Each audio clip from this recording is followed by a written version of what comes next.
We're diving into a showdown that's redefining political media as we know it, a clash between Gen Z firepower and old-school commentary, starring none other than Caroline Leavitt. So buckle up, because this isn't just a debate, it's a turning point, and trust me, you'll want to stay till the very end. The announcement shook every political feed and tech forum from Washington to Silicon Valley. Caroline Leavitt, the youngest White House press secretary in U.S. history and Gen Z icon of Trump's second term, was going head-to-head with Milo Hart on NextByte, the most watched political tech livestream in America. At just 27, Leavitt had become a lightning rod, celebrated by conservatives for her unshakable loyalty, viral soundbites, and ability to command platforms like TikTok and X, condemned by critics who saw her as a polished mouthpiece masking authoritarian drift. With Trump freshly re-elected and his administration wasting no time reigniting controversy, banning legacy press from cabinet briefings, slapping tariffs on Canada, and signing a Russia-Ukraine ceasefire that many called a cave-in, the tension around this interview was palpable. Milo Hart, a former tech CEO turned digital crusader for free speech, had built his brand on confronting power through live-stream debates, deep dives, and sarcasm-laced monologues. He promised his followers he wouldn't let Caroline off easy. This wasn't just an interview. It was a clash of visions: traditional media values versus digital populism, institutional transparency versus platform nameless spin. The NextByte comment feed was already exploding with anticipation, hashtags like Leave It Unplugged and Milo V's Machine trending worldwide before the cameras even rolled. In an era where truth is filtered through algorithms and political influence is measured in retweets and reaction videos, this was more than a conversation. It was a televised test of who gets to control the narrative. And Caroline Leavitt wasn't coming to survive. She was coming to dominate.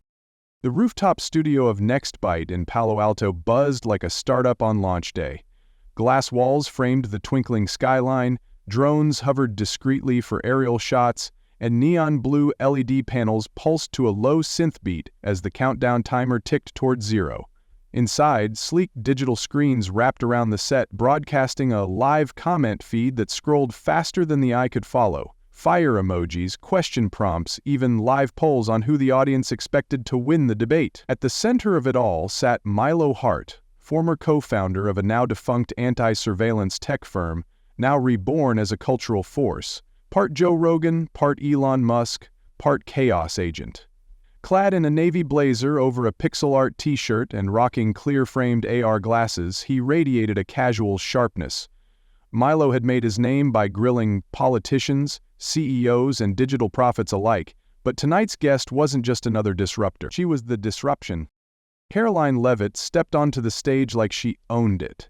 Dressed in a clean, structured black blazer with exaggerated shoulders, white sneakers, and minimal jewelry, she struck the perfect balance of authority and Gen Z cool. Her platinum blonde hair caught the studio lights, but it was her eyes, sharp, unwavering, that stole the moment.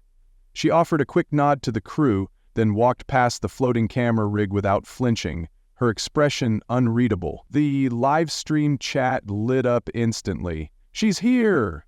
Boss move. Caroline Buddha Cook." Milo rose to greet her with a smile that didn't quite reach his eyes. "Caroline," he said smoothly, extending a hand. "Welcome to the Lion's Den." She shook it firmly, a faint smile tugging at her lips. "Appreciate the invite, Milo. Let's make it worth the views." They took their seats across from each other, stage left and stage right, like political gladiators preparing for war, not in a studio, but in an arena built for digital. As the countdown hit zero and the live stream went fully live, an AI-generated announcer boomed, "NextByte begins now." The battle was on. The show barely finished its opening sting when Milo leaned in, his tone deceptively casual. "So, Caroline," he began, eyes flicking briefly to the live poll flashing behind them, "is Caroline Leavitt the future or just a polished shield? You're 27, sitting at the heart of the most controversial administration in American history. Be honest, does working for Donald Trump ever feel like babysitting someone who refuses to grow up?" The question hit like a slap wrapped in silk. The livestream chat exploded with laughing emojis, popcorn gifs, and a fast-scaling hashtag, Trump Daycare. But Caroline didn't blink. She tilted her head slightly, a practiced half-smile tugging at her lips as she adjusted the mic on her lapel. "You know, Milo," she said evenly, "you love to talk in punchlines, but I don't babysit anyone. I work alongside the GOAT, greatest of all time. Trump's not a child. He's the only adult in the room when the old guard's busy throwing tantrums over losing relevance. No cap." That last phrase, dropped with precision, sliced through the polished atmosphere. A corner of the digital audience roared, "She's cooking," one user posted, while others fired off goat emojis and Gen Z slang like it was artillery. Milo raised a brow, amused but intrigued. "The GOAT, huh? That's bold. But let's talk substance. When Trump tells reporters to shut up, post conspiracy memes, or refuses to engage with questions, how do you spin that into strength?" Caroline leaned forward, elbows on the desk, voice low but surgical. "We don't spin. We clarify. Trump speaks directly. And maybe that feels jarring to people who grew up worshiping cable news hosts and bureaucrats in polite suits, but Gen Z? We don't need sugarcoating. We want results. Trump delivers them." "But isn't there a difference between speaking directly and refusing accountability?" Milo countered. "He's skipped more press briefings in his first month back than Obama did in a year. That's not direct. That's avoidance." Caroline's smile didn't waver. "Avoidance? No. We just don't feed narratives that are engineered to destroy. Transparency doesn't mean giving a microphone to every bad faith actor in the room. It means cutting through noise. That's my job, and I'm damn good at it." The comments section fractured into factions, one half supporting, the other half raging. "So now evading questions is leadership?" Milo nodded slowly, absorbing her words but clearly not done. "You're confident. I'll give you that," he said, his smile returning. "But I wonder how much of that confidence is yours, and how much of it is borrowed from a man who built his brand on being louder than everyone else in the room." Caroline didn't flinch. "It's mine, Milo. Every ounce.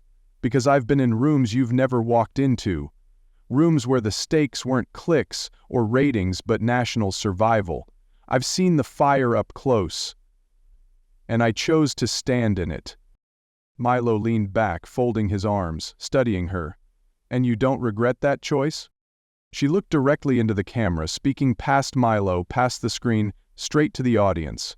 "Not for 1 second. Trump's not perfect, but he's not afraid, and in a world where fear dictates too many leaders, I'll take courage over polish any day." The livestream chat went berserk. The host sat silently for a beat, the lights catching the tension in his jaw. He wasn't rattled yet. But he was no longer in control. Caroline had made her opening move and it landed with precision. And as the digital audience watched the screen split between their faces, it was clear. The fight had just begun. Milo didn't wait long to pivot. He tapped a few keys on the tablet built into the desk, bringing up a side-by-side graphic behind them. One screen showed a breaking news headline, "Trump's tariffs rattle Canada's economy." The other displayed footage of Russian President Vladimir Putin shaking hands with Trump in Geneva, a banner beneath reading, "Ukraine conflict ends amid controversy." Milo turned to Caroline, eyes narrowing just slightly. "So let's talk global strategy," he said. "You recently said Canada is on its knees, and you're calling the Russia-Ukraine deal a win. Do you really believe isolating allies and shaking hands with authoritarians is how America wins again?" Caroline didn't hesitate. "Absolutely," she said, tone crisp. "Let's break it down. Canada relies on our trade, always has. The tariffs are leverage, economic judo, and it's working. As for the Russia deal, Trump sat down with Putin and ended a war without putting another American in a body bag. That's not weakness, Milo. That's leadership." Milo tilted his head. "Leadership or capitulation?" he asked. "Because, from where a lot of people sit, it looks like Trump let Putin walk away with Crimea and left Ukraine to deal with the consequences. You call it peace, some call it surrender." Caroline crossed one leg over the other, her voice calm but charged. "Peace isn't always perfect. Ukraine's been bleeding for years while pundits like you sat back tweeting opinions. Trump got both sides to the table. He didn't give up, he negotiated. There's a difference. The live feed surged with activity. Some viewers typed, "Finally someone ended the war," while others fired back, "At what cost?" Milo leaned forward, his voice sharpening. "So Canada gets tariffs, Ukraine gets abandoned, and the world gets to watch the US cozy up to dictators. That's the image you're comfortable defending?" Caroline smirked, brushing a strand of hair behind her ear. "I'm not here to defend optics. I'm here to defend outcomes. And here's the outcome. No war, strong economy, and a president who doesn't let emotion or media pressure dictate international policy. That's what Americans voted for, twice." Milo's eyes flared, not in anger but in disbelief. "You're making it sound like Trump's playing 4D chess while the rest of us are just pawns. But in the real world, appeasement costs lives. Doesn't it worry you that a peace deal built without Ukraine's full control might be built on sand?" Caroline's expression hardened. "What worries me more is that people like you would rather see the war continue than let Trump get credit for ending it. You don't like the method, fine, but Americans are tired of endless wars.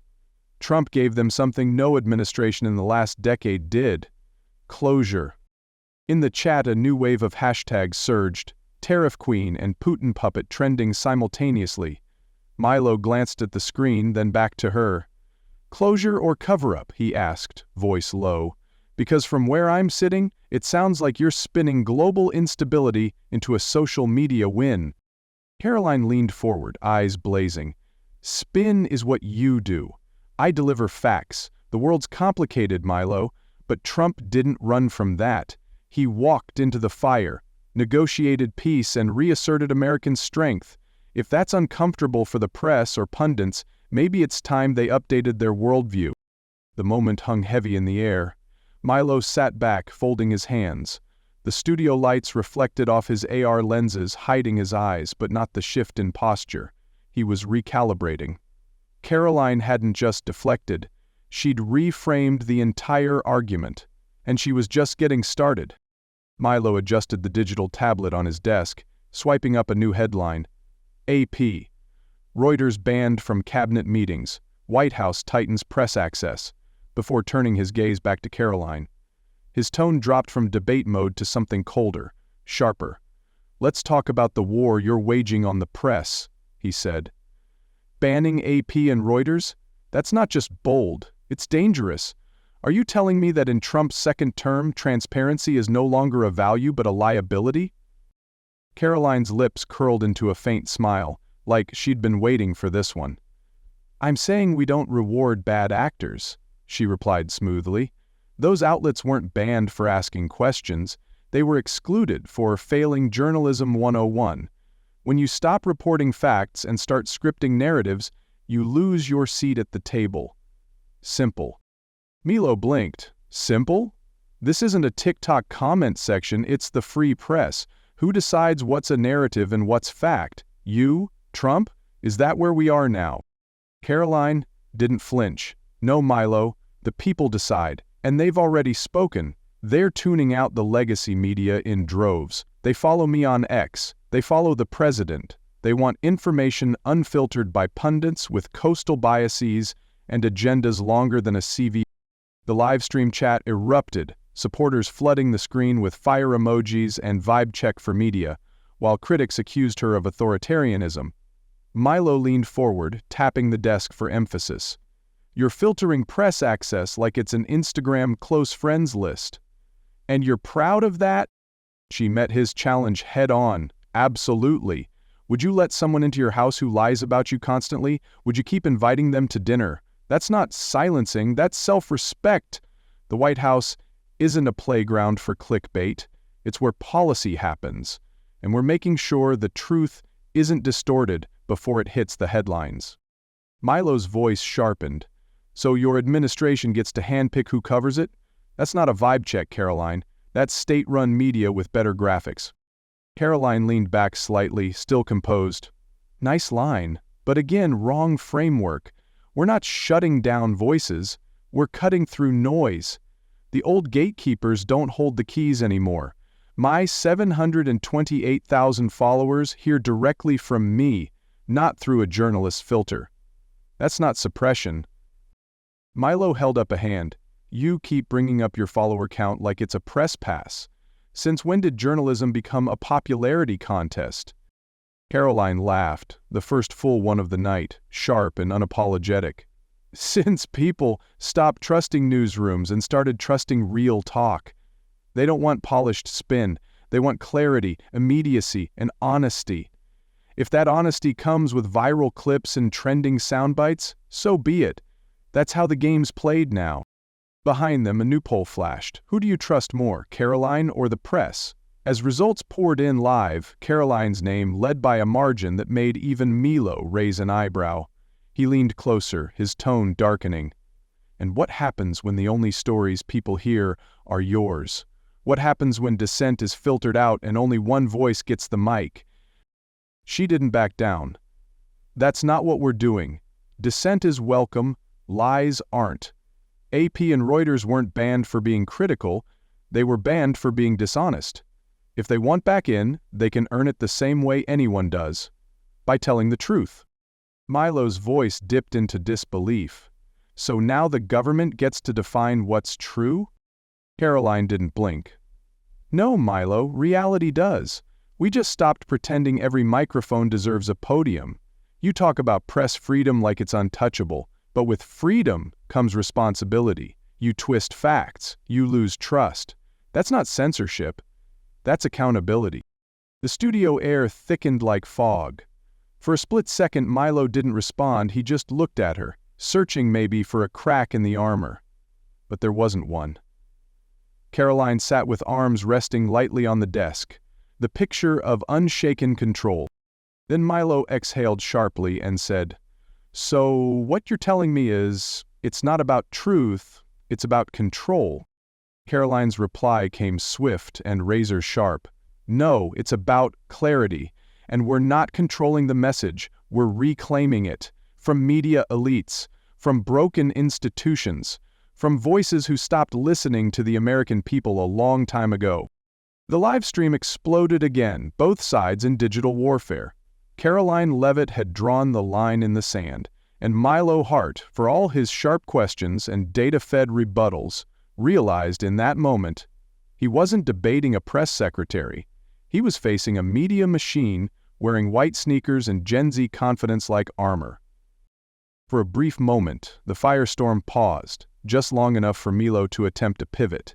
He dropped the sarcasm and adopted a tone more measured, as if trying to peel back the armor. Caroline, he said, steepling his fingers, you've talked a lot tonight about loyalty, control, cutting through noise. But what I'm wondering is, where do you fit into all this? I mean, are you really calling the shots, or are you just a polished young face shielding the chaos behind the curtain? It was a calculated jab, subtle yet sharp, the kind that aims not for political position, but for personal identity. Caroline went still, not rattled, focused. Then, with a deep breath and a slight shift in posture, she answered, Let me tell you something, Milo. Last July, just days after an assassination attempt nearly took the president's life, I was in a hospital bed, having just given birth to my son after a brutal 16-hour labor. You know what I did 3 days later? I walked into that press room, stood behind that podium, and looked the nation in the eye, because that's what loyalty looks like. Not to a man, but to a mission, to a country, to a future I believe in. The studio fell into an almost unnatural silence. Even the live stream slowed for a breath, as if trying to process the gear shift. Caroline's voice didn't waver. I'm not a mouthpiece, Milo. I'm a mother. And every time I speak, every time I defend this administration, I'm thinking about the world I'm building for him. I didn't grow up with a trust fund or a media empire. My parents sold used trucks in New Hampshire. They worked double shifts to send me to college. They didn't raise a puppet, they raised a fighter. Milo leaned back slightly, the edge in his posture softening. He wasn't prepared for the maternal angle, nor the sheer emotional precision behind it. But Caroline didn't stop there. "You want to question my autonomy? Fine. But don't ever mistake my youth for weakness. I've earned every inch of this platform through sweat, through scars, through standing firm when the world wanted me to fold. I don't just serve Trump, I serve the millions of Americans who feel like no one's listening, and I do it with one eye on that podium and the other on my baby monitor." The live chat lit up like a bonfire, some viewers posting hearts and crying emojis, others accusing her of emotional manipulation. But none could deny it. Caroline Leavitt had turned the table again. In a debate that began with politics and power, she'd injected something neither algorithm nor host could fully compute: raw, personal conviction. Milo regained his composure with a tight nod, but there was a glint of frustration behind his eyes now. He straightened in his chair and gestured toward the glowing screen behind them, which displayed a carousel of viral clips. Caroline on a TikTok live, dancing with National Guardsmen, a screenshot of her post on X with the caption, "Vibe check for the haters, truth hits harder than spin." He tapped the desk. "Let's talk about the real platform you're using," he said, his voice taut. "TikTok. Live streams like this. You're turning government communication into influencer content. You don't brief the press. You drop fire captions and go viral. Is this what politics is now? A meme war?" Caroline smiled, but this time there was no warmth in it, only precision. "Welcome to 2025, Milo. People don't trust legacy news. They don't wait for the 6 p.m. broadcast or comb through 2,000-word op-eds. They scroll, they click, they repost. If you want to reach the people, you go where they are. And I'm already there." Milo shot back quickly, "But there's a difference between reaching people and manipulating them. You're bypassing journalists and editorial oversight for carefully edited soundbites, choreographed clips, and emotionally loaded posts. That's not transparency. That's political warfare dressed as authenticity." Caroline leaned forward, voice crisp. "You call it manipulation. I call it clarity. I don't need someone like you interpreting my words for the public. I say them directly, in their language, in their feed. They can like, share, debate. That's not war. That's democracy unplugged." The live stream chat surged. Supporters fired off rocket emojis and quotes from her posts, while critics called it propaganda in a hoodie. Caroline didn't care. "You think because I post on TikTok I'm dumbing things down? Wrong. I'm waking people up. When I say no cap, it's not slang, it's a warning. We're not sugarcoating reality for elite approval anymore. We're broadcasting truth in 15-second bursts that hit harder than an hour of pundit panels." Milo narrowed his eyes. "You're not broadcasting truth, you're branding it." Caroline let the accusation hang in the air like bait, and then took a breath. "Branding truth doesn't make it any less true. If my message reaches more people in a reel than your news segment does in a week, that's not a flaw. That's the future. And the fact that it terrifies you? That's how I know we're winning." The digital war zone pulsed behind them. Hashtags flying, polls shifting. Caroline wasn't just holding her ground, she was weaponizing the medium itself. And Milo, for all his media savvy, was beginning to realize, in the age of viral politics, it's not the loudest or oldest voice that wins. It's the one that knows how to cut through the noise and ride the algorithm like a wave. The tension had built like a slow-moving storm, and now it hovered thick in the studio air. Milo adjusted his glasses, no longer masking the irritation behind his polished demeanor. The firepower of the evening had been heavy. Tariffs, press bans, foreign policy, motherhood, TikTok diplomacy. But he had saved one final strike for last. He looked across the table, voice low and deliberate. "Let me ask you something, Caroline. No spin, no slogans. You're the youngest press secretary in U.S. history, smart, media-trained, and clearly formidable. But do you ever stop and ask yourself, if you're just a tool, a young, presentable shield for a man clinging to power? Because it looks to me like Trump hides behind you when things get ugly, and you smile while carrying the weight of his fire." The audience and chat froze for a beat. It wasn't a punchline, it was a gut punch. Caroline inhaled once, slow and steady. Then she leaned forward, elbows on the desk, gaze fixed on Milo like a laser sight. "You just called me a tool," she said, her voice controlled but sharpened like glass. "No cap. That's the lowest swing you've thrown all night, and I'm not letting you walk away from it." She didn't yell. She didn't blink. Instead, she pulled her words like steel from a sheath. "I'm not Trump's shield. I'm his sword. I don't stand in front of him. I strike for the mission we both believe in. You think I'm being used because you can't imagine a young woman choosing to fight for something you don't agree with. That says more about your worldview than mine."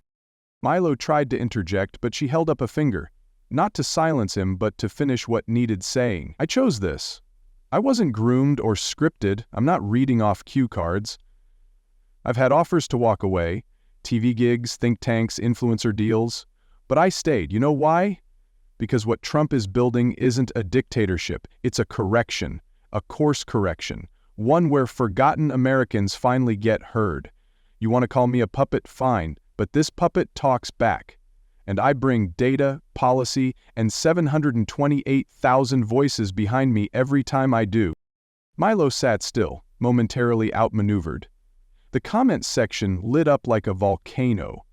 "Sword not shield," "Caroline strikes back," and "Milo folded shot" to the top of the trending list in real time. Caroline wasn't done. Her voice dropped to a more personal register.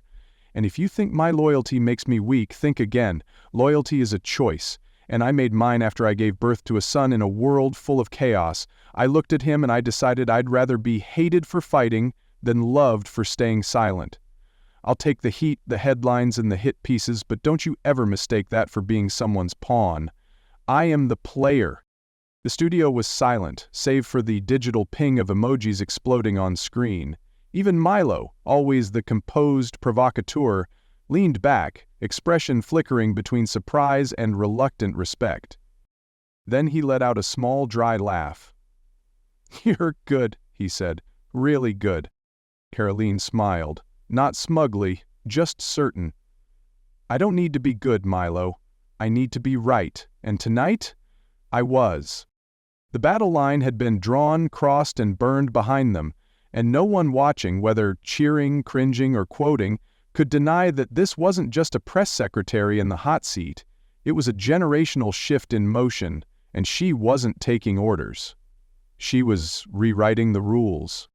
The moment Caroline walked off the NextByte set, still in her white sneakers and jet black blazer, the internet detonated. Within 15 minutes, her post on X, "Vibe check for Milo. We don't back down, no cap," surpassed 100,000 likes and was climbing by the second. Clips of her final exchange, "I'm not the shield, I'm the sword," flooded TikTok, YouTube Shorts, and Instagram Reels, each version cut, captioned, and memified with Gen Z flair. Conservative influencers hailed her as a modern-day Joan of Arc, wielding social media instead of steel. Hashtags like "sword not shield" and "Caroline cooked" and "NextByte meltdown" trended globally, while even some centrists admitted, she didn't just survive, she dominated. Mainstream media scrambled to catch up. Fox News ran the headline, "Leavitt flattens Silicon Valley host in viral showdown," praising her poise and message discipline. CNN countered with, "The rise of Trump's TikTok press secretary, substance or spectacle?" Other outlets took the culture war angle, framing it as a generational reckoning between analog gatekeepers and digital disruptors. Still, no one could ignore the energy shift. Even NextByte's own official recap leaned neutral but conceded. She turned the camera into a weapon and fired with precision. Backstage, Caroline didn't stop to debrief. She opened her phone, refreshed her mentions, and smiled. Not at the praise, but at the impact. For her, this wasn't about going viral. It was about control, of the message, of the moment, of the future. She wasn't trying to change the media, she was replacing it. Meanwhile, Milo sat quietly in the studio, the applause and chaos now just distant echoes. He'd sparred with senators, CEOs, and crypto billionaires, but something about tonight had left a mark. Maybe it was her conviction. Maybe it was the realization that the game had changed, and the old rules no longer applied. But for Caroline Leavitt, one thing was certain. She didn't need a legacy to be remembered. She had a feed. she had a fire, and now she had a movement.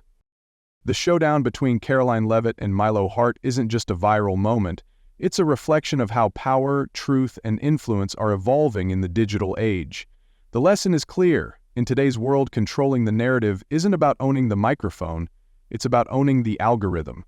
Caroline proved that authenticity, confidence, and direct communication can eclipse traditional authority, especially when backed by conviction and strategic media fluency. She didn't wait for permission to speak. She created her own stage. But this story also serves as a warning.